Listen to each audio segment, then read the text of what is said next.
Bueno, en este caso vamos a leer Hegemonía por Silvano Bellini en Bobbio Norberto, Matteucci Nicola y Pasquino Gianfranco, Diccionario de Política, siglo XXI, México 2005. 1. El uso del término en las relaciones internacionales. Parte de la literatura política designa con el término hegemonía, calca latina de la palabra griega hegemonía, que significa dirección suprema, usada para indicar el poder absoluto conferido a los jefes de los ejércitos, llamados justamente hegemony, o sea, guías, la supremacía de un Estado-nación o de una comunidad política territorial dentro de un sistema. La potencia hegemónica ejerce sobre el conjunto de los demás una preeminencia no solo militar, sino también económica y cultural, inspirándoles o condicionándoles las elecciones en virtud de su prestigio, no menos que de su potencial superior de intimidación y coerción, hasta el punto de constituir un modelo para las comunidades hegemonizadas. El concepto de hegemonía, por lo tanto, no es un concepto jurídico de derecho público o de derecho internacional, connota más bien una relación interestatal de poder que prescinde de una reglamentación jurídica precisa. Puede definirse la hegemonía de este modo como una forma de poder de hecho que en el continuo influencia-dominio ocupa una posición intermedia, que oscila o bien hacia uno de los polos o bien hacia el otro. Algunos autores, como Triepel, subrayan su carácter de influencia particularmente fuerte que se ejerce sin el recurso directo a las armas y a la fuerza, y que por ello no carece de cierto fundamento de legitimidad.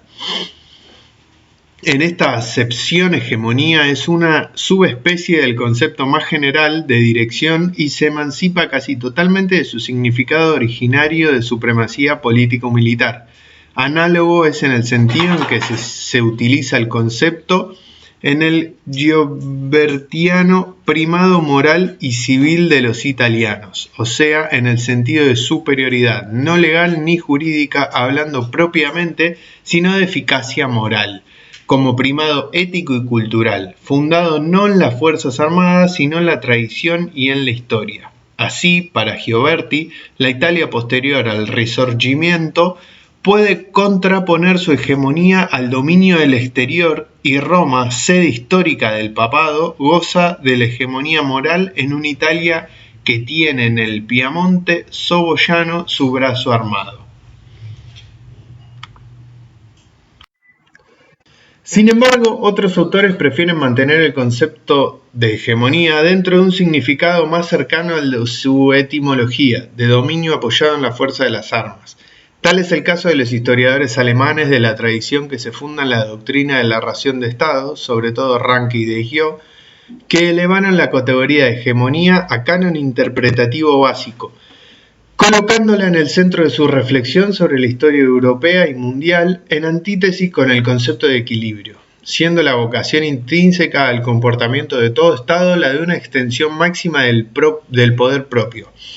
La historia de las relaciones internacionales no es otra cosa que una alternación perenne de equilibrios inestables y de intentos hegemónicos por parte de estados en posesión interior o exterior a los sistemas internacionales que va consolidándose poco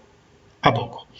desde la ciudad-estado griega hasta la Italia de los principados y la Europa de las grandes monarquías. En este proceso han tenido una importancia decisiva las potencias periféricas y también los espacios coloniales exteriores.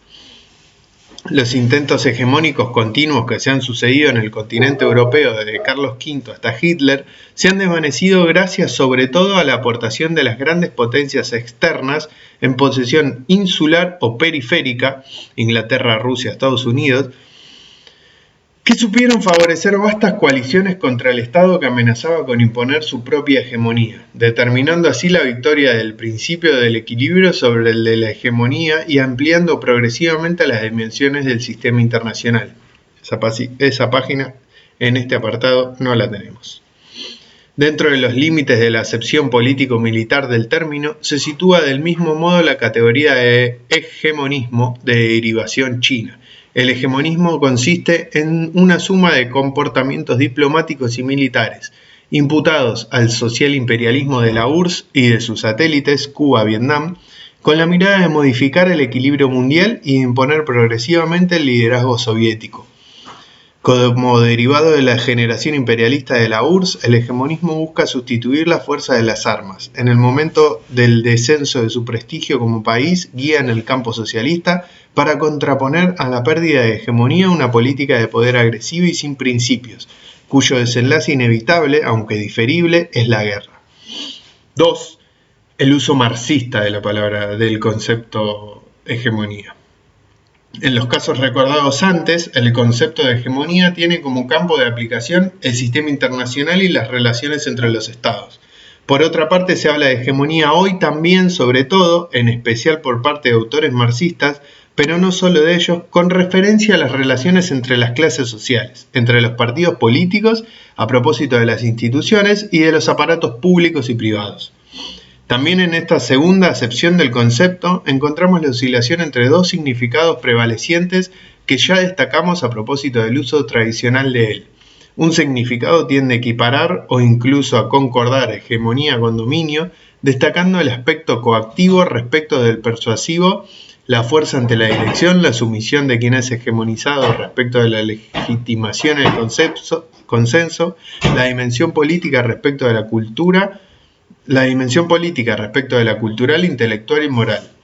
Tal es el uso que prevalece en los escritos de los teóricos de la Tercera Internacional, Lenin en primer lugar, pero también Bujarin, Stalin, etc. Frente a este significado parece prevalecer hoy, sobre todo en la cultura política italiana, un segundo significado que ve en la hegemonía, sobre todo la capacidad de dirección intelectual y moral en virtud de la cual una clase dominante o aspirante al dominio logra acreditarse con guía legítimo, se constituye en clase dirigente y obtiene el consenso o la pasibilidad de la mayoría de la población ante las metas impresas en la vida social y política de un país. Este último es el significado que deriva de la teoría de la hegemonía de Antonio Gramsci, puso en el centro de su reflexión sobre la política del Estado moderno consignada en las páginas de los cuadernos de la cárcel.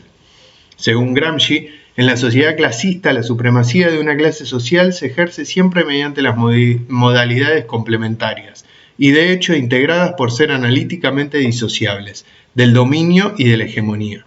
Si el primero se ha hecho valer sobre los grupos antagonistas mediante los aparatos coercitivos de la sociedad política, la segunda se ejerce sobre los grupos sociales aliados o neutrales justamente a través de los aparatos hegemónicos de la sociedad civil. Una conjugación de fuerzas y de consenso de dictadura y de hegemonía está en la base de todo Estado, pero la proporción entre los dos elementos varía en razón del grado de desarrollo de la sociedad civil, que como sede de la acción orientada ideológicamente es el locus de formación y de difusión de la hegemonía, en el centro neurálgico de toda estrategia política. Donde aquella presenta una estructura de masas, como sucede en el occidente industrial y movilizado por el capitalismo, el papel de la acción hegemónica, no solo en la administración, sino también en la conquista y en la edificación del Estado, es capital y privilegio respecto del de la fuerza, aunque presente y necesario. No solo el dominio no puede aquí mantenerse mucho sin hegemonía, sino que a diferencia de los pases donde el Estado lo es todo y la sociedad civil es informe e indiferencia, la conquista del poder no es posible si la fuerza que ambiciona hacerse Estado no se vuelve antes hegemónica de un bloque social antagonista del bloque en el poder. En otros términos, en Occidente la hegemonía no es solo una modalidad necesaria de ejercicio del poder por la clase dominante, sino que es además un prerequisito estratégico para toda clase revolucionaria. Gramsci expresa este concepto fundamental de su teoría revolucionaria en polémica con el economismo dominante, mediante las metáforas de la guerra de posiciones y de la ocupación gradual de las casamatas del campo adversario por parte del sujeto adversario.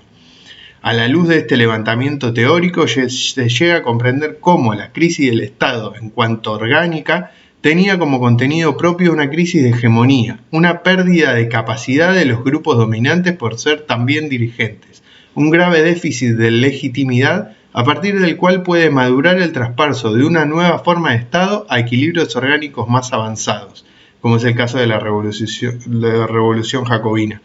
o estáticos, como el Risorgimento italiano, en el fascismo y en las numerosas variantes históricas de revolución pasiva. Es natural que cada clase social se garantice, en su propio proceso de organización en clase dirigente, una instrumentación armónica propia peculiar. El parlamentarismo, los partidos demoliberales, la opinión pública mediante los grandes órganos de información en el caso de la burguesía capitalista más avanzada, con apoyo estructural del mercado y de su propia organización de fábrica. Los consejos obreros en un primer momento, el sindicato y sobre todo el Partido Revolucionario en el caso del proletariado en lucha por el poder. A este último le espera la tarea de seleccionar a los intelectuales orgánicos de la clase obrera, organizando su hegemonía, armándola como una teoría y con una estrategia capaz de enfrentar victoriosamente la hegemonía de clases dominantes. Con la ayuda de las indicaciones gramscianas, el debate sobre la hegemonía prosiguió hasta nuestros días, precisando el concepto y enriqueciéndolo con determinaciones nuevas. Algunos estudiosos marxistas, en particular Nikos Poulantzas,